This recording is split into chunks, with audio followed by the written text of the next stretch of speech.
Hey everyone, welcome back to But Why Though, the podcast where every week myself, Adrian, and Matt talk about the things in pop culture that people say matter and ask the question, but why though? Before we get started, just want to take a moment to let you know that you should follow us on Twitter at But Why Though PC. It's where we're most active and you can get involved in tonight's conversation and any other conversation after that. If you want to support us a little more, you can head on over to patreon.com/ButWhyThoughPC and enjoy the show.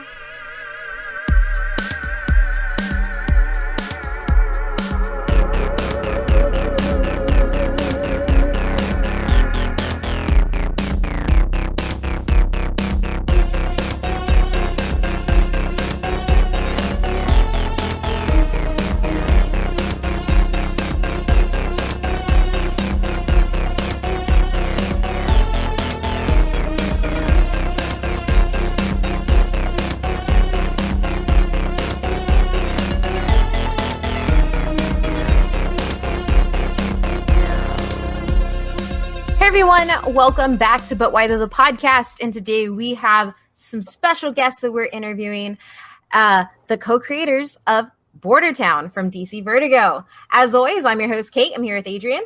Hey, how's it going? And Matt. Hello. And we are here with Ramon Villalobos and Eric Esquivel. Yeah, happy to be here. Doing well. Thanks for having us on. Yeah, thank you all for, coming to our little corner of the internet here.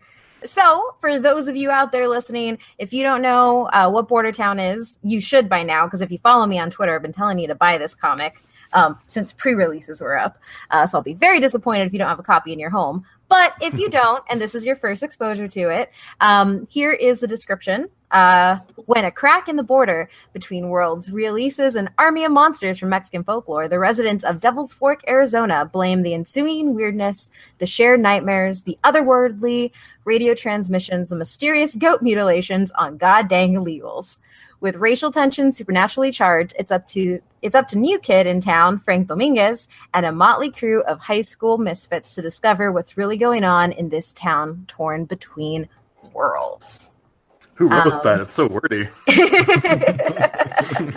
What a terrible writer. I hope they have a really good artist. I got bad news for you, Eric. Oh, shit. Oh, okay. So why don't the first thing that I have to ask, since you all are the co-creators of this comic, why? It's super broad question. Why? Like, what inspired you guys to write and draw Bordertown? Like, what started this?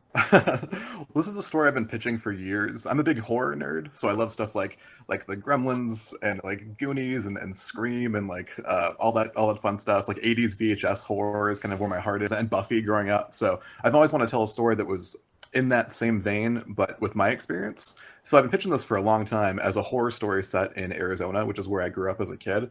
And the realities around that existence are kind of terrifying anyway. So a lot of the stuff people attribute to being like political or timely is just stuff that was like, it makes the story feel lived in and feel real and based on my actual life. So yeah, it's a story that it's about monsters that are older than the country. It's these creatures from folklore that my aunt and my cousins used to bum me out with when I was a kid. Creatures like a cucuy and the Llorona and the duendes and pichilingis and these legendary creatures that we all have heard of, but we haven't ever seen in comics or cartoons or movies before. So I thought it would be fun to expose those creatures that I've been fascinated with to a wider audience. And it worked. So thank God. Yeah, and I was I got brought on after the fact, but it's a lot of that same stuff that Eric said is kind of like what intrigued me to saying yes to it. But yeah, like basically what he said. Ramon is the only guy we ever considered to draw it to. Like Ramon, he's so good at drawing like realistic teenagers and realistic like modern day fashion and real world stuff, but also this like really creepy like school shooter scribbling on a notebook monster kind of goth stuff. Yeah. So those two elements together are what make the book, and Ramon was the only guy we ever considered for it. And I'm proud that he's a co-owner of the property. I will say this. I loved the Phoenix, the sun shirt. The moment that cover dropped, I was like, oh, that is awesome. Yeah, so with that, it was one of those things where that is something that I like. That kind of stuff is what I contribute to it. Is they give me a lot of free roam with like the visual aesthetic of the book. So like initially the cover was going to be like the sign that's behind them with like, you know, border crossing or whatever, with like some chunks taken out of it from monsters. And I was like, oh, that's cool, but can we do like, you know, we just show the kids? And they were like, oh, okay, well, if you think so, then yeah, let's do that. So, like, I'm pretty grateful that, you know, I do have a lot of free reign with that kind of stuff. And like the Suns, you know, not Suns jersey was like, to me, that's like so a picture of that area, and like it says a lot about the book. Like it's kind of like, you know, retro, like looking but contemporary and stuff like that.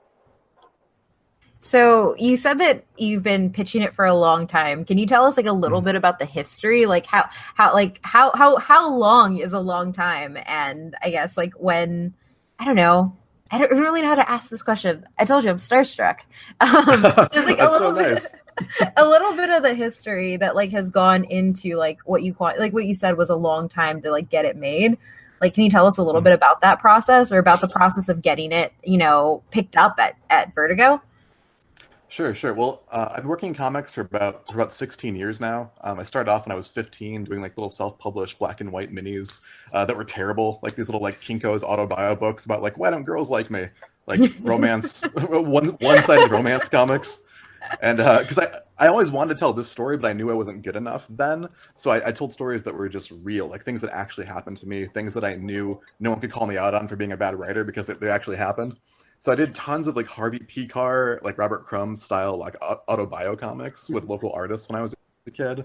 And I got better and better at that until I started getting offered jobs in actual comics. So I went from doing that to doing stuff like Adventure Time and Sonic the Hedgehog and Gumby.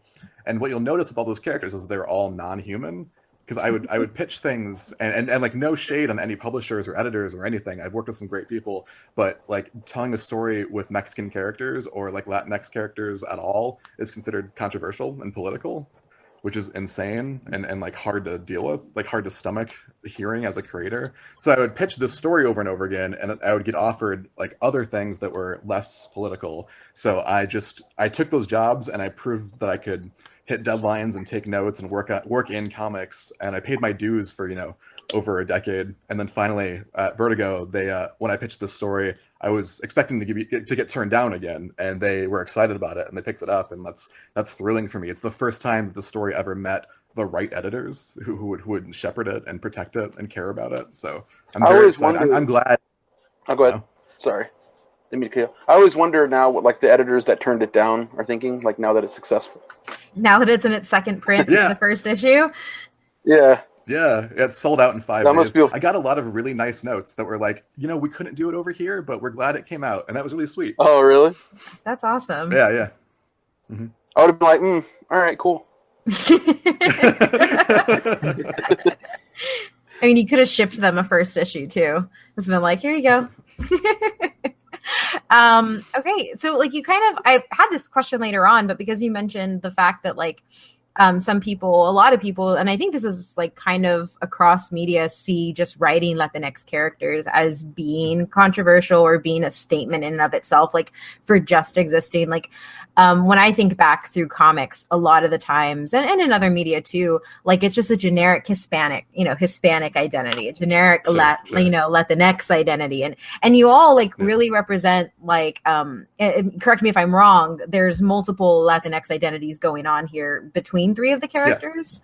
Like what went into that choice of like making different identities or different Latinidades, you know, Latin experiences like in this comic and on that cover? Because like it's very pronounced. Like, you know, you're getting more than just like one side of the Latin experience. Like the moment you pick up issue number 1. Yeah. Well, I think people know that my experience, I'm a Mexican and I'm an Irish guy. My mom's Irish and my dad's Mexican, and those families are both like monolithic, like entirely Irish and entirely Mexican. So that was an interesting pairing of the two. So my experience is like having these two cultures inform me, which was very cool growing up. And there's a lot of similarities and some differences too. But everyone that I know in America, like that's the case. Like they're either like biracial or triracial, or they have like something about them that is like not entirely. You know, if you're an American, odds are pretty good that you're an immigrant. Like we have a native character in the book, Quinte, who's based on two of my actual friends from Arizona. He's an amalgamation of those guys. But like, unless you're a native person, you know, like you're from somewhere else. So odds are pretty good that your parents are immigrants. So I wanted to express that accurately. Like growing up, I love stuff like G.I. Joe, but in G.I. Joe, if you're indigenous, then you like wear war paint all the time and you have the power to talk to eagles and you're a tracker and it's this like one weird monolithic thing about you. If you're Irish, you're really lucky, you can always dodge bullets. Like it's these weird like stereotypes and caricatures. So I want to talk about characters that have multiple facets to their identity and how that affects them. And then you see characters like Julieta's Afro-Latina gal. And in comics, we have some characters now who are like Afro-Latino, and they just tell you that, and they don't really show it on culture, and they don't talk about how interesting an identity that is. Like even our celebrities, like Lupita Nyong'o, who like speaks Spanish and grew up in Mexico and stuff, like she's only perceived as black in the media because you're whatever the darkest thing you are. Yeah. In America, that's how they perceive you. So I want to talk about those nuances that I don't think a lot of folks were aware of. And the crazy thing was that like we are all aware of it. We just didn't have a comic yet. So everyone's like hitting me up and they're like, oh my God, like I talk about this with my girlfriend all the time, but I never see it in media. And that's really nice to hear. Yeah, because the statement that Julieta says to Frank is like really like kind of talking, like it talks about that experience. Like you're all of the things you are, which I would agree. Like I think it happens a lot of the time in I'm specifically looking at like the character of Miles Morales in comics. Like they just like people see and they don't look at anything else around it, or it's not explicitly stated. So thank you for like representing that. And now I need to go correct my article for Missy #1 because I did not know that Quinte was native until I read issue #2. And I was gonna say, that's not, that's not on you. That's on her. That's not on I saw the luchador mask and I was like, oh, another a different type of Latin. That's funny about the luchador mask. Oh, sorry. I was real apprehensive about it at first because I was like, like one of my biggest problems with like representation of Latinos in comics for so long was all they would do is throw a luchador mask on them, and like that was the signifier, and then he was like a cartoon. But I thought like Eric's sort of like character of Quinte was a lot more interesting than that, and so I didn't even cause a fuss. I was like, all right, cool, I'll draw this. Yeah. And that was honestly in there for the pitch to get picked up too. Like I knew that image was visual, and I knew that they could sell action figures and plushies and T-shirts and masks, and they did it. The first marketing thing they created was like based around Quinte's mask. So I knew they wanted a visual hook. So we gave him a Superman shirt and then this iconic mask to be like these two symbols. But yeah, Quinte, he's Kiowa native, and he's also a Mexican guy too. So his parents are also awesome. Two different cultures. Yeah, that's really, really cool. I will say that since you mentioned plushie, again, a question I was going to ask later on, are we going to get Chupacabra plushies? Because the thing is adorable. I mean, when it's not big and menacing, it's adorable. Which, major kudos to you, Ramon, like being able to like in that one character make him super, super damn scary, but also make him really cuddly. Yeah.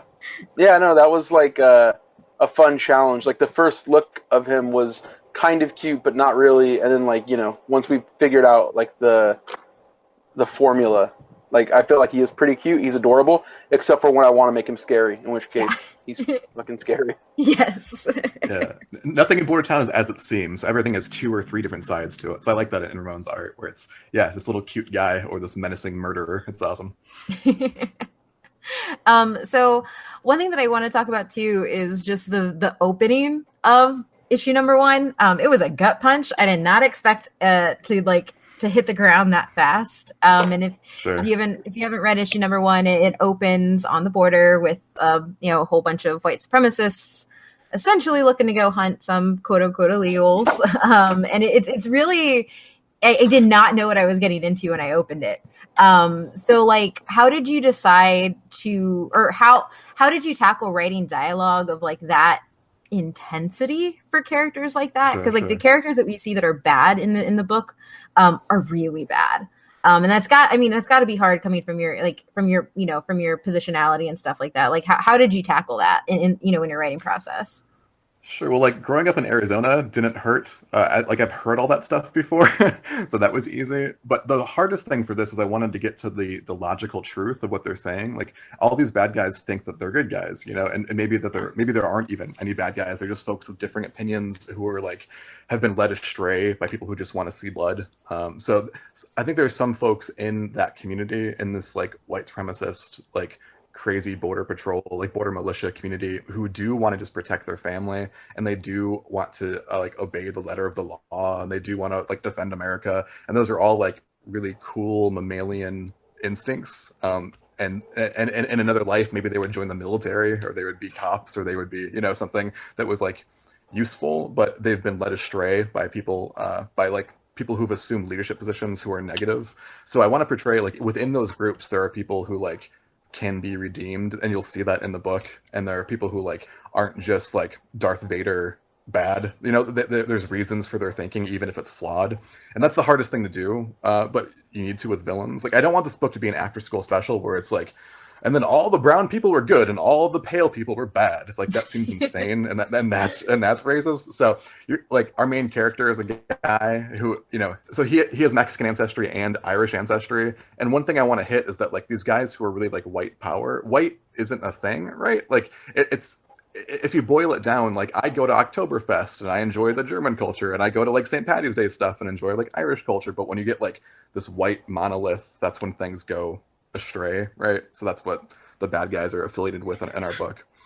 Yeah, and then like to kind of like ask another piece of that, like the detail in that first comic and like in that first panel, or the first panels, the first page, like on the patches and pieces. Like, did you get to choose, like, did you choose how they were, like, what they were wearing, Ramon? Like, because it was like there were so many layers to like just the outfits that they were wearing and like the words on them. So that was a mixture. That was one of the more like specific areas of script that Eric had given me. Like, a lot of those were his ideas, because there were archetypes of dudes that fall into that kind of stuff. Okay. But once he described the dudes, I was able to extrapolate a little bit, and like add in stuff. Like, there's an anime patch on the back of one of the guy's jackets that to me was like very specific to that kind of guy who's like just on Twitter being obnoxious. And he's like kind of fumbling around in that scene. So I wanted his jacket to be like intentionally like, doofus like. But yeah, that was the main one. That was my favorite touch, like, little, too. Yeah, I also, it's like, nobody noticed it, but there's like a little Sinestro Corps thing on his jacket too, because he's just like, that guy's just a nerd and a loser, so I wanted that to simplify, like, he thinks it's badass to like have like, this shithead like signal on his jacket instead of like a Green Lantern thing. So yeah, that's really that first cool. page was hard because we wanted to start off the book and show that we weren't just like, I wanted to show the opposition's viewpoint, right? Like, I wanted people who are like, this is just going to be a fluff piece, like just propaganda, to read the first page and be like, oh, they kind of understand our position. And that was the case. Like, when the preview came out, there were a bunch of like racist weirdos on Twitter that were like, ha, you accidentally portrayed our viewpoint really well. And I was like, it's not an accident, dude. That's my job. Like, I wrote, you're welcome. I represented your people in this book, and then we're gonna like, it's not the last time they're gonna be in it. Like, we're gonna engage them more and find out why, like, what happened in them to make them this way, and if they have a place in Devil's Fork when this opposition, when these monsters invade, like, if they're gonna be able to help their fellow man or not. Yeah. Like going off of that too, like, politics and culture, like, or cultural statements run through comics since like the history of comics. Like it's always gone hand in hand, but a lot of the times it may not be at the forefront, right? It may just be kind of just sitting underneath the surface. You need to pull back from layers, but at least like when, following you guys on Twitter and then like watching, reading book one and everything like that, like it's very upfront. Like you're talking about experiences and like lived experiences in towns like this and actual things that people go through. Like what made you all decide to be like, no, we're not going to go with undertones. We're just going to go at it. We're going to talk about like, a story that I've lived. Adrian, you live in El Paso, which is right on the border. Like, just, I guess, like, what made that decision? Because it's easier to say, oh, I'm just going to go with undertones. And instead you said, no, we're just going to talk about it. Sure. Like, Arizona itself feels really aggressive and cartoonish. Like, moving there, in my real life, I moved to Arizona in my sophomore year of high school from Illinois. And it was like a prison movie going to high school. Like, the races were so segregated that they had their own lunch tables. And like, it was really intensely, like, almost like poorly written 80s prison movie. So that level of like drama was interesting to me. Just as a writer, like I retreated into myself and started documenting it, and like kept notes of things that were said and things that happened to me, and all of this is informed from like real life stuff. So it's funny to me that like real life is poorly written now. Like the president is like Norman Osborn, and like it's just like ghoulishly ghastly evil stuff is just every day. Like if I wrote in this comic that ICE went to a hurricane shelter and started rounding people up, they would call me like a terrible writer and over the top, but that happened last night. Yeah. So like we live in a world that feels like God wrote it poorly, so it's hard to adjust that in a comic and make sure to add nuance, because we're not in a nuanced world, especially in Arizona. It's not a nuanced place. Awesome. I do want to say, Adrian, since you live on the border, do you have any questions and stuff in this area? I mean, you're just leading it so well. I'm just like, where do you go? I think, I mean, and I'll go back to it. I don't care. I'm a mixed kid. I don't get to talk about this stuff very often. So as like a Hispanic kid whose dad is Mexican, my mom is German, and you wouldn't know that like by looking at me. So the stuff like that, like the panel that we talked about earlier, where he has to say like, you know, I'm half Mexican, is something that I've had to do like every day, like when I lived in El Paso. Sure. When she says, no, you're not, I was like, and he starts explaining like that's stuff that I've had to do like forever. Like I don't look at, here's my background. But you know, her response, Julita's response was just like exactly what I wish someone would have told me when I was growing up. Instead of having to like explain the thing and like, oh no, look, here are the pictures. Like these are my parents. This makes look I come from dark brown Mexicans. Sorry.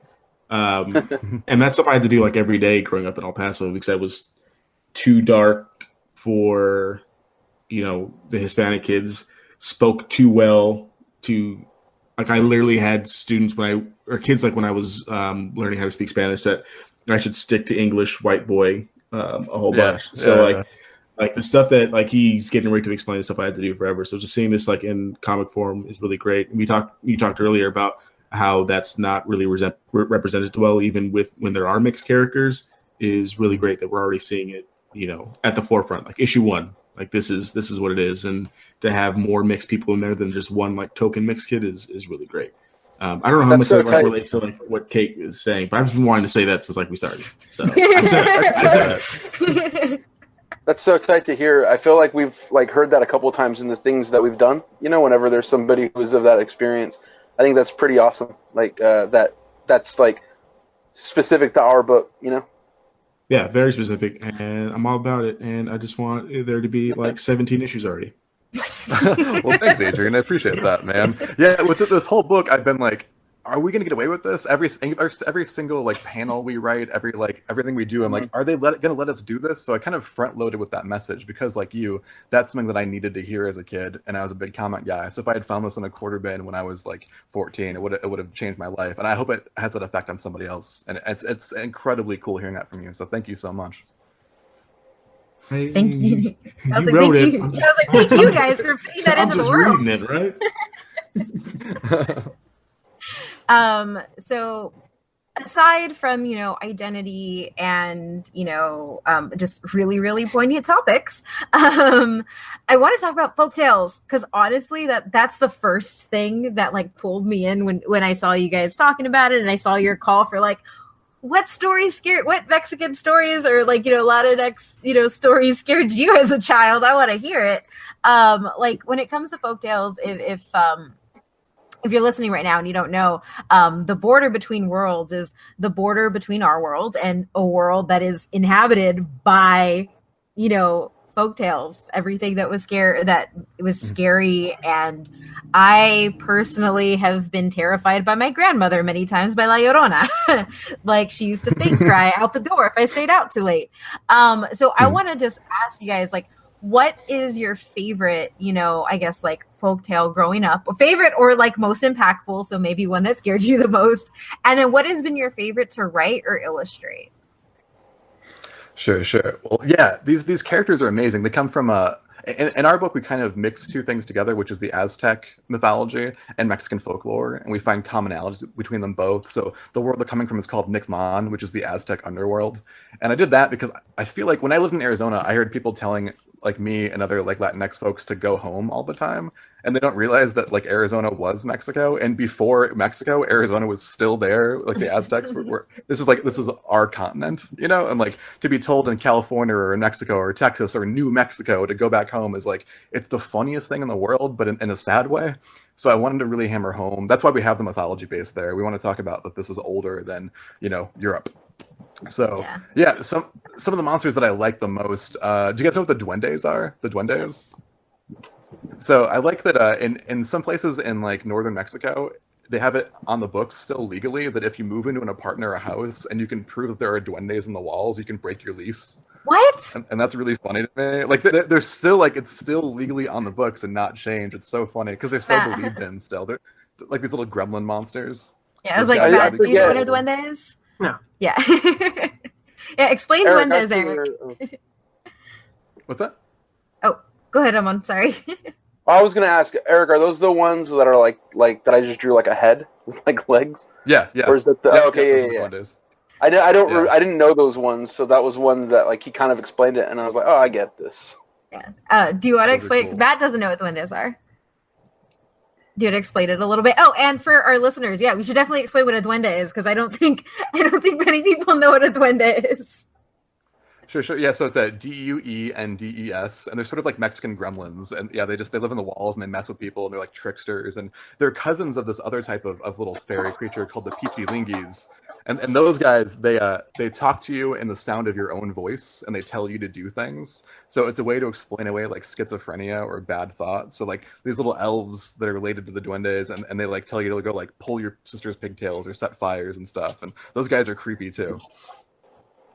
I will say this. I got to read issue 2, and the duende you're drawing for it, Ramon. I can't decide my feeling on it. Like it's kind of really like there's a reaction. I like part of me is like this is kind of cute, but also kind of just really kind of scary and weird. And I feel like if it walked up to me, I would probably cry.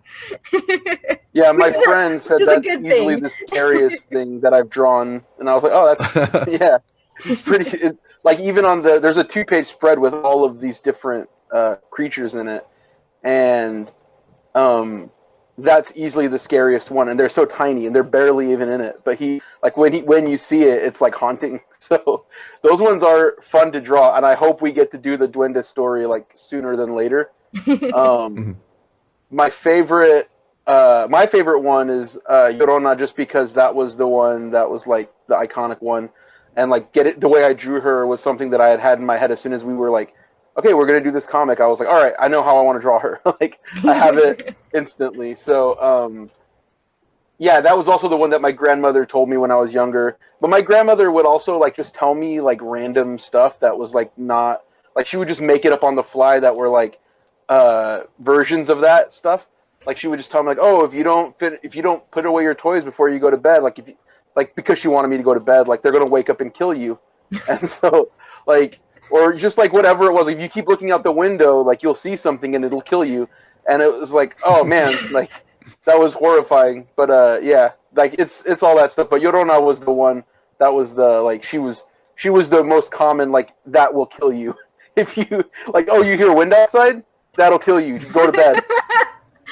So I feel like really seen by this because we had a Scream episode that we did, and I was like, oh yeah, my grandma used to scare me all the time. That's what started horror.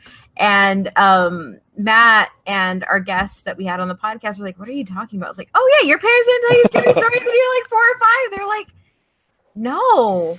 Yeah. Why would they try to traumatize you? That's the point of these things. Yeah. Like. Yeah, my favorite like Mexican thing that like I had to explain to white people recently was, when like at a birthday party, like they bring out a birthday cake, and as after you blow out the candles and they sing happy birthday, like what do? You shove the kid's face into the cake to humiliate them, to frighten them, and so that they grow up not trusting anybody around them. And like I explained that to friends, I'm like, it's so funny, it's the funniest thing, and they were just like, what? Like, well, did that happen to you growing up? I'm like, I quit having birthdays at like 2nd grade, so no, it didn't. But yeah, I would go to other people's birthdays, and they would get their face shoved in cake, and it was a great time. Everybody enjoyed it. Sometimes you get a separate cake to shove the face in, and then a cake for everybody else to eat. That's funny. Yeah, I think a lot of the reasons for these characters is that we're trying to toughen kids up, right? And you want to like train your kid that if like, you know, there are monsters out there, because when you're little, you don't want to explain to them that like people are going to hate you because they're racist, but you want to let them know there's danger, and that you have to like never like don't let the world catch you slipping or you'll die. And that's a real actual thing. But if you mythologize it with these monsters, it's a way to like have a kid understand that without having to bum them out too much, you know? You know, it's what builds the indomitable Mexican spirit that we're known for.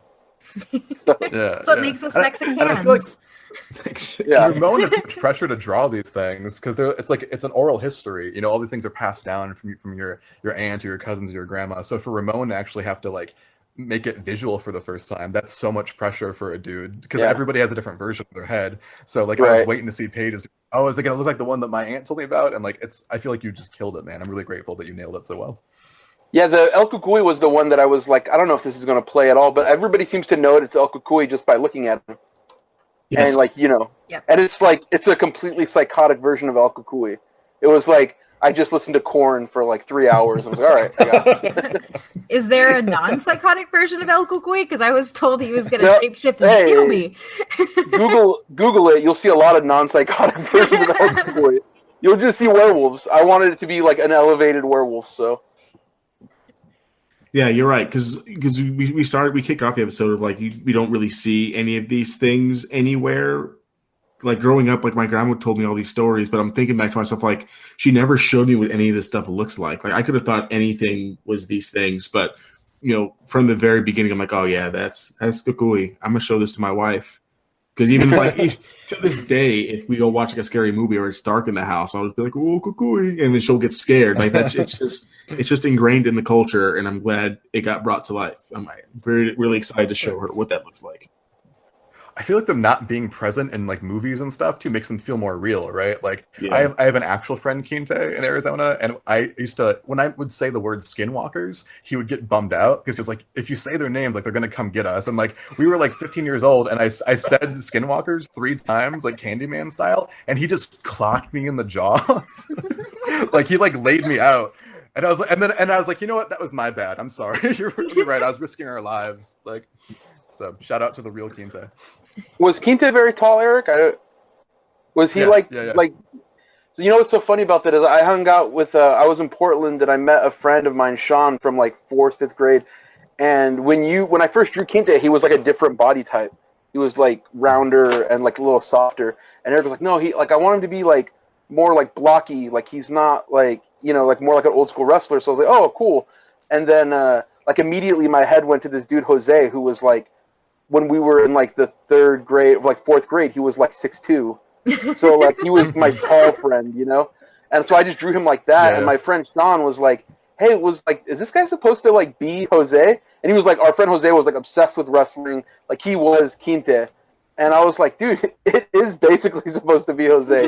So I always thought that was crazy, like a weird like my tall friend is exactly the same as that dude in that comic, and like I don't even think he's read it. I don't think he knows about it, but yeah. That was awesome. Yeah. That's cool. Yeah, Quinte is based on Quinte, this dude in my hometown, and then Kodo Ortega, another guy. And that's what I stole the last name from. They're both like native guys who will kill you, who are like the size of men when they were 12. And they're awesome. So. That's awesome. We've all gotten to see that 2-page spread with all of the you know, I don't want to call them monsters. It doesn't seem like accurate to call them monsters. Like I don't know why. But like I was gonna ask, as you said that like Llorona, La Llorona was your favorite one to draw, and you've known how to draw her, which is really interesting because like the way she looks, and you know, listeners, when you pick up issue 2, like you're gonna be blown away by it. She looks so different than anything I've ever seen her represented as, because she's probably the only one, maybe that and maybe the Chupacabra, which also looks different. Like they're they're unique to your art style and, you know, into the way you saw it, but you also clock them right away as what they are. And those are probably the 2 most represented. Like, I guess, like what Were you thinking about that when you were drawing them, or did you just draw? No, I kind of just drew them. Like when Eric and I started it, we sort of had a conversation about when I draw any of that stuff to do my version of it, sort of like the real version of it that would have influenced the like the oral history version. So like it's sort of like when you see old like illustrations of like gorillas before people had like seen gorillas, they look insane. And like that was the idea, was like do the version is like when you actually see the gorilla, when you like see that thing, this is what we wanted to present. So like, you know, all those things were like based on different visual clues of like things that I liked when I was a kid. Like the chupacabras were like, you know, like, because there's different versions of that you see of them, but that was very influenced by like raptors from Jurassic Park, you know. And because I've seen Jurassic Park like when I was 5 like 1,000 times with my grandmother. Like she just took me over and over because she liked it a lot. Like that and like aliens. Like my grandmother was like a huge fan of like science fiction in general, so she would take me to see like, you know, all of that shit when I was growing up.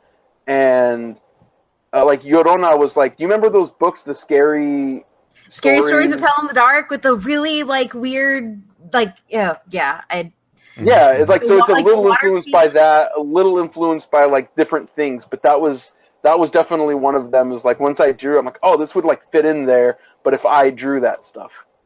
So that was like a, you know, just things that I like as a kid influenced my take on things, you know.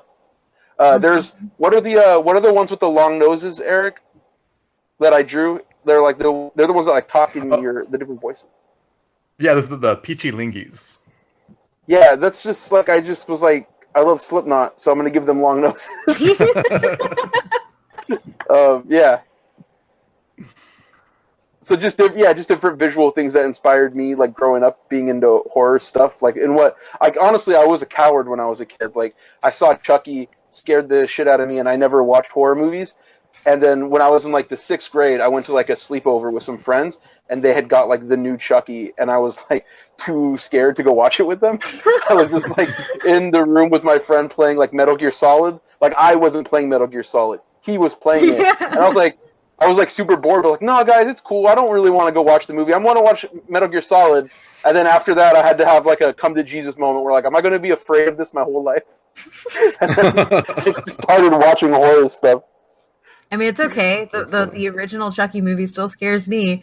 So it's unpleasant. And I love horror, but no, that and Tim Curry, don't want to see them. So I guess to tell a story, because like you've mentioned, and it's kind of been the through line of like telling like a Mexican story and telling a Latinx story has kind of been at the forefront and stuff. What made you choose specifically telling that through Mexican folklore? You know, and kind of like, I guess maybe this conversation is a little bit about it. Like we all kind of had really visceral reactions to just like mentioning some of these names. But like what really like made you think about doing that? Was it about aesthetics? Was like what had you choose like Mexican folklore as a vehicle for this? Well, when I started pitching to Vertigo, it was like 3 years ago, and I was pitching them just like cover songs of other stories, basically. I was like, here's my version of like a Mark Waid superhero thing, or here's my version of like a really talky Neil Gaiman goth kid thing. And like, I was just telling like shitty versions of other people's stuff. And the editor at the time, Jamie Rich, asked me, he's like, what is the story that only you could tell? What is something that like, if I had an editorial note, you could tell me to go to hell because you lived it and you have the experience? Like, get yourself into that space of authority where you can like correct me. And I was like, oh, that's really interesting. So I went back into my life and I was like, what is unique about my life? What are the things I'm the most ashamed of? What are the things I'm the most like traumatized by? What are the things I'm most afraid of? And I got really, really vulnerable. And instead of like doing like a really macho superhero like action type story, which I was pitching, I was like, what is the opposite of that? What am I the most insecure about? And that was my like weird relationship to my ethnicity when I was a kid, and like not knowing how to present. And like that was when I felt the most uncomfortable. And when was I the most afraid? And it was when I heard of these stories, these monster stories, when I was a really little kid. And I didn't know if they were real. And the borders between what was real and what wasn't were really blurry, because the same person who told me that like a cucuy was real also told me that like Jesus was real. So I was like, well, those are both like equally not plausible. So like so Santa Claus and Jesus and El Cucuy, like one of these I have to believe in forever. One of these like can stop when I'm 12, and then one of them like I have no idea. So that was kind of funny to me.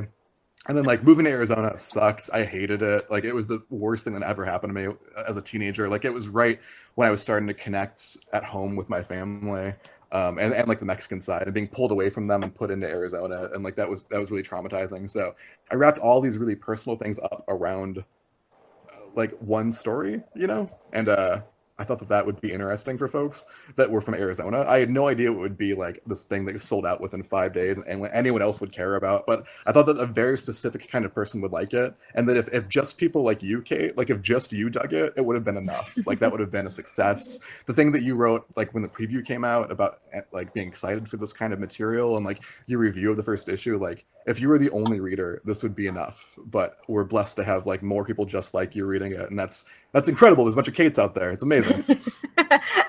I don't know if a lot of Kates running around is a good thing. We might run into like Rick and Morty territory where there shouldn't be more of me. But I mean, and I think it's honestly like, thank you for that compliment. But like, honestly, like y'all's work like stands by itself. That's why you all have so many people that are, you know, are in love with it. Like it's phenomenal. Thanks. Like it really, really is. And I want to say too, like, I want to know, kind of like what inspires your art style, Ramon, because it's really like I've never seen anything like it, and I don't know, is it just because you get to do like fantastical things with these, you know, with these folklore characters, or is it, you know, I don't know how to ask the question. Like, I just want to know like what inspires you. Yeah, my art stuff is inspired by pretty much like everything. Like I've been drawing since I was like 4 years old, you know. Not well. Like I haven't been drawing well for. I'm still not there yet. But I'm influenced by like a couple of artists specifically that I really love. Frank Quietly and Jaime Hernandez, and I try to like merge those two aesthetics and like those two like ideas of like how to make comics, and like that's a big part of it. While also being like drawing like scary shit just for the sake of it. Like I didn't grow up reading comics, so a lot of my like visual references and stuff are not from comic books, which I think is like it really helped me, because then I don't really have any sort of like this is like the way that things are done, you know. So yeah, I spent a long time trying to figure out like what my thing was, and my thing was like trying to make comics for people that don't already read comics. Like I want people to see the stuff that I do and think, oh, this is cool, not because it's like a comic book thing, just because like it looks cool to them. That's why like the shoe thing, like the wrestling thing, all the different things that I like to do are aimed at like not comic book readers. And I hope that my general like love of comics was enough for those people too. But I've always sort of had the mentality since I like got into it, was like I'm not from this world and I don't need to be, you know. I'm like I'm an outsider, so that's fine. That's really awesome. And I guess going into the next question, just because in the second issue, there's a Kyle Rayner poster, I'm assuming. I think it's him. Yes. On the back wall. Is that, do you all love that character? Or like, did you choose it specifically because he's Latino? Or okay. Cool. Yeah, so that was Mexican and Irish. Yeah. So that's been there important you to go. me. Like, I didn't know that. And so is yeah. And so is Miguel O'Hara from Marvel. Like those two characters in the 90s, I was like, holy shit, I got to create a Mexican-Irish comic book guy, and I did, so that was really exciting. Yeah, I always thought that was rad too. And like I said, I didn't grow up reading comics, but I would like, you know, if I would have enough money and my friends would be buying Pokemon cards, I would buy like 1 or 2 comic books. And I got like, when I was looking through like the poster thing that they had of like promo posters, I had that poster that's up on his wall. And it was like it was Kyle Rayner, the Jim Lee. It was like new dude, new suit, same Green Lantern or some shit like that, or same old ring. And I had it up for so long because I just thought it looked amazing. And that wasn't in the script. In the script, I think Eric wrote that like there's nothing on his wall at all. And so I was like, if he put up one thing, it would be like a cool Green Lantern poster. So like I broke script, but I think it worked out good. because I think it was we like talked symbolic. about that though on the phone, like about our love of that character, like before the yeah. came out. I knew you wouldn't care. I just meant like his room was not supposed to be set up yet, but I was like, this means a lot to him. The poster is going up. Yeah. I saw it. I was like, oh my god, that's really cool. Yeah. Oh, because I don't think. And that's the cool thing about working at. Oh, sorry. That's the cool thing about working for like DC under the DC banner is like we can do that and it's no problem. In fact, it might look a little bit like we're brown nosed and the co-publisher when we do it. You did make Bane. Yeah, I was like, you made Bane and Chupacabra, which is great. Yeah, and that was important to me because like whenever we see Bane, it's like fucking Tom Hardy.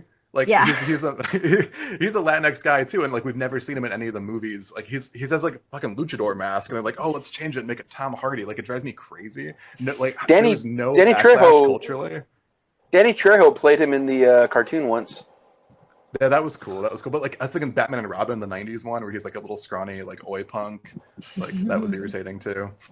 Yeah, I my version of Bane that like because I had done that for a commission before Eric wrote it in the script. Eric specifically put that in there and was like, "Just draw your Bane." That was incredible. Yeah. But I love that. I wanted to do like a synthesis Bane of like all the Banes, like the Grant Morrison Hyper Time, like everything happened, like what he did with Batman. I want to do like everything happened to Bane, so he's fallen in love with these different women, and like he's just like this sensitive, hulking monster who can't breathe because yeah. I want to do a Bane book so bad. Like all this is like low key a backdoor pilot. Where it's like DC, if you want, Rona and I could do this. Like, that's why there's so many Easter eggs. Yeah, no pressure, but we would fucking kill on Green Lantern. So like kind of going into like these Latinx characters and stuff, like what, it's Hispanic Heritage Month, Latinx Heritage Month. It's going by both names right now.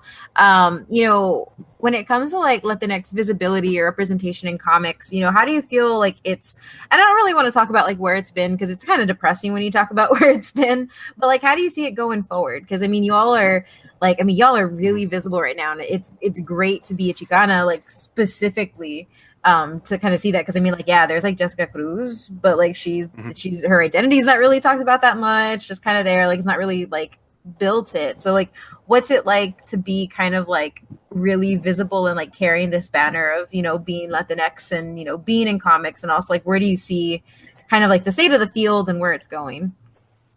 I guess I feel like Adrian was talking about like being like culturally checked when I grew up a lot. Like that makes it hard for me to be like, well, now I'm a Chicano icon. Like that's not how I walk around or how I feel at all. But I do feel like because I'm like a light skinned guy, I get into rooms in LA that other people wouldn't. Like the darker skinned guys like wouldn't get invited to, and I know that's a fact. Like I know that I have more opportunities because of the way I look and present. So I'm trying to use that to the best of my ability to like Trojan horse my culture into there and our culture into there. So it's a big responsibility. I got into comics just wanting to do like Superman punching robot comics, like I just wanted to be another one of those guys.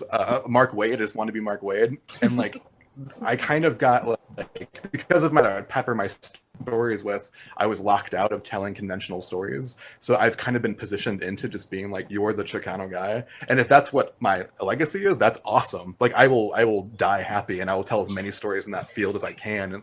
But my goal is to like, our identity isn't a genre, right? Like being Mexican shouldn't just be like a horror thing because it's scary right now because of the president. Like we should also have superheroes and fantasy. Like I want to have a Mexican elf. Let's do this. Like it should be across all genres and all franchises. So that's how I feel. Yeah, when I got into comics, like I said, I didn't grow up reading them, so I felt like an outsider. And I never, like growing up, among my like Mexican family, I grew up in like a south side of the town that I lived in that was like very Mexican, but I didn't speak Spanish, and I, like Eric said, like I didn't culturally fit into that group either. Like they would always call me like not Mexican enough and that kind of shit. So like when I got into comics, I didn't necessarily feel like that was something that was like a real big part of my identity until I realized that everybody just saw me as the most Mexican person they'd ever seen. And then I was like, well, if that's who I'm going to be. And like it was a thing where like I felt underrepresented. And this isn't my first book by like a long shot. Like Eric, like I've done books for Marvel for like quite some time, and when I first did like an X-Men book, I'm just like, you know what? I've always thought Wolverine was Mexican. I'm just gonna draw him that way. Like the way people cast like white people as like different things. I just drew Wolverine as Mexican, like just straight up. And then when I did a book called Nighthawk, there was like other characters in it that we got to like do a different, like we got to build a world. And it was I had like kind of suggested we set it in Chicago. And then as soon as we did, I'm like, oh, you know, there's a lot of Mexicans in Chicago. One of these characters should be Mexican. So then, like, they made, like, one of the detectives, like, a Mexican woman, and she's just, like, in the book, just being Mexican. Like, not really, but, you know, like, she's Mexican. I drew her, she's a Mexican woman. And then I did America, and that was, you know, that was great. So, like, it had been sort of, like, a steady, like, climb up. And then that whole time, like, I had been, you know, I realized how much of my identity is defined by my cultural heritage, like, the wrestling stuff. Like, I grew up very Mexican, just I didn't speak Spanish. That was the only thing, right? So that was my, like, that was sort of like my goal, is to just, like, I don't see that stuff in these comics. And when I would be at cons and people would see Ramon Villalobos, they would get excited.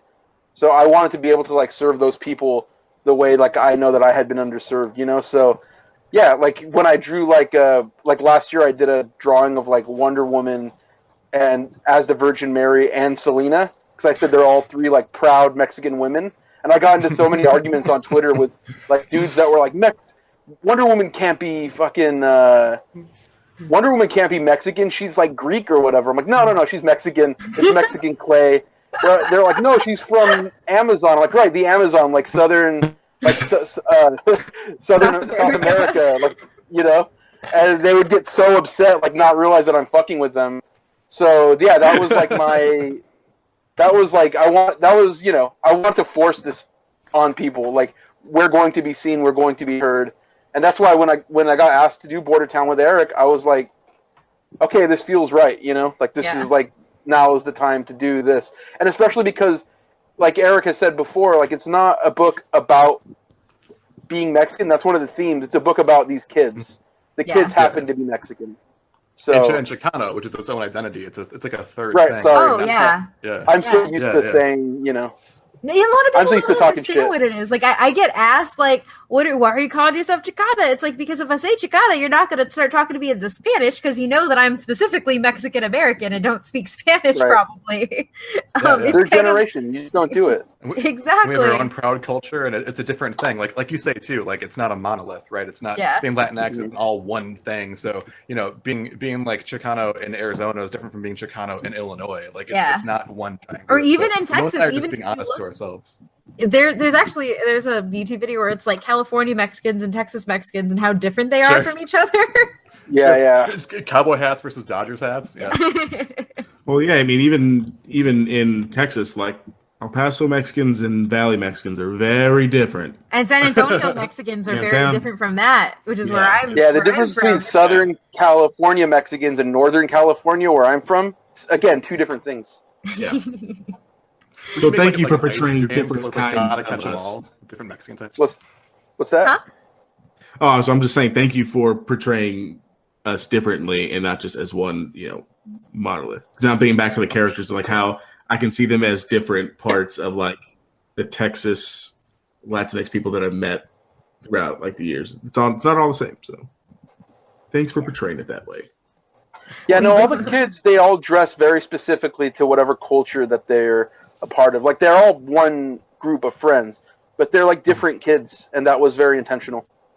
Yeah, and they all have their really specific identities, which you get like surprisingly like really quickly. Like, and I think like you said, like their clothes really help that. Like, you kind of can situate them already, and you can like see how different they are from each other. So I mean, like, I think that's all I have. I mean, I can keep talking to y'all all day, but I'm sure y'all have been doing interviews all day too. Did you have any questions, Matt? No, I just been enjoying all the conversation and letting everybody lead everything, listening. Adrian?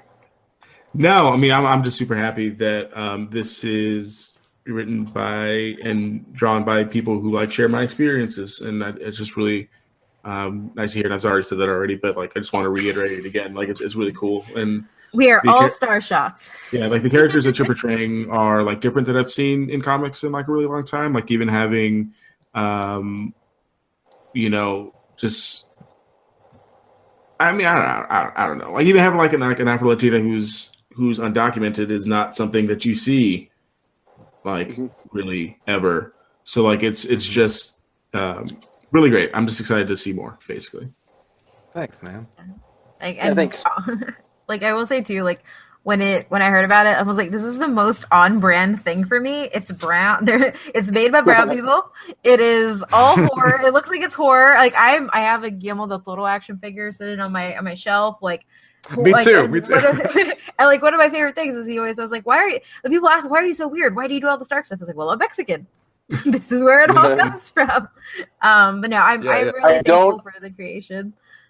I don't have a Guillermo del Toro figure, but I do have a figurine from Hot Topic of Fieldy from Korn, where like you bought a T-shirt and they gave you a Dia de los Muertos version of that member of Korn. I got the Fieldy one. I still own it. I probably sold you that like 5 years ago. It was me. You weren't. Don't act like you were.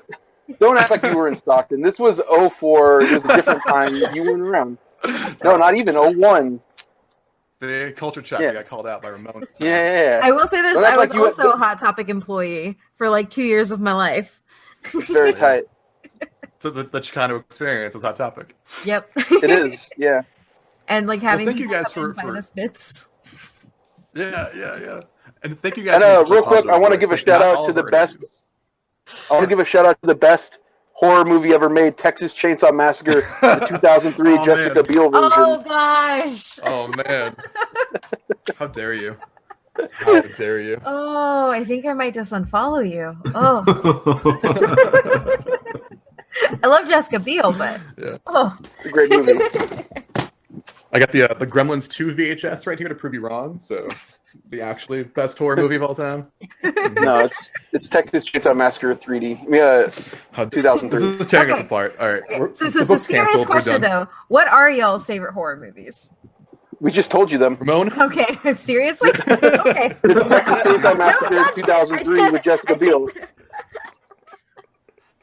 It's ridiculous. It's got the Moto Gremlins Grader. 2 is the best horror movie. No, false. Anyways. Oh man. Well, thank you. Like seriously, again, thank you all for coming on and talking with us, chatting with us. Why don't you tell everybody where they can find you guys and when Border Town's coming? The next issue of Border Town's coming out. Sure. Well, I'm on Twitter at Eric M. Esquivel. It's ESQUIVEL. And the first issue reprint is coming out on October 10th. And the second issue is on October 3rd. So you should pick them up. They're pretty awesome. Yes. Ramon? Oh, at Ramon Villalobos on Twitter, at the Ramon Villalobos on Instagram. Awesome. And if you're in my family, Ramon Villalobos on Facebook.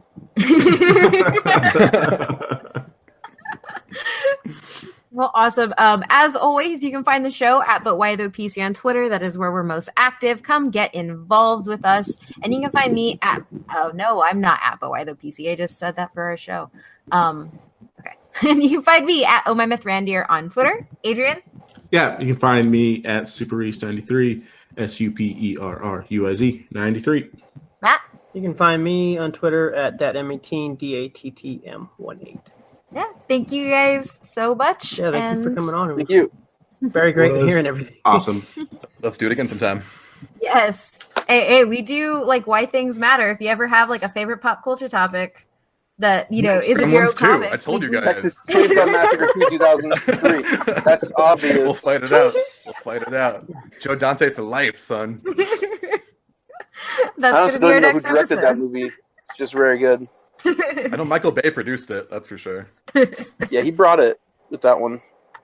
It's like that and Bad Boys. There's only good movies. Oh gosh. But yeah, thank you guys so much for stopping by and talking with us. Hell yeah. Oh, thank you. Do you guys have anything you want to say before we just thank you again for coming and everything.